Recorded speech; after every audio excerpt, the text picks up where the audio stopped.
দাবির অংশ হিসাবে আমরা গাবতলী অঞ্চলে আজকে মিছিল করেছি, শান্তিপূর্ণ মিছিল।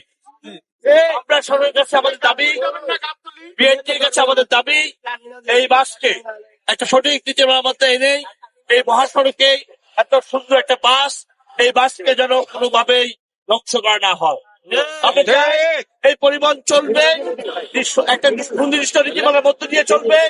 আমরা সেই নীতিমালাকে নিঃসন্দেহে মানবো। আমরা সরকারকে সম্মান করি, বিএনপিকে সম্মান করি। তারা যে নীতিমালা করে দিবে সেই নীতিমালার মধ্যে আমরা চলবো। অন্যথায় যদি আমাদেরকে এই নীতিমালা না করে ডাম্পিং করে গাড়ি হয়রানি করে, আমরা সবাইকে নিয়ে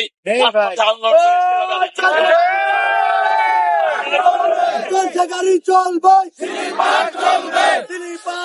কেন চলছে গাড়ি চলবে।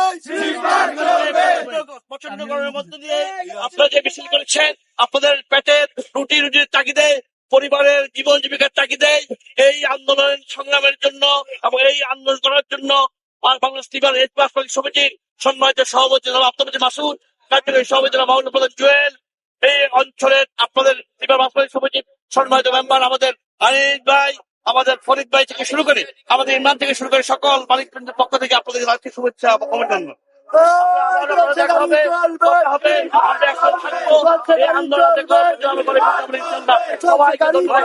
আন্দোলন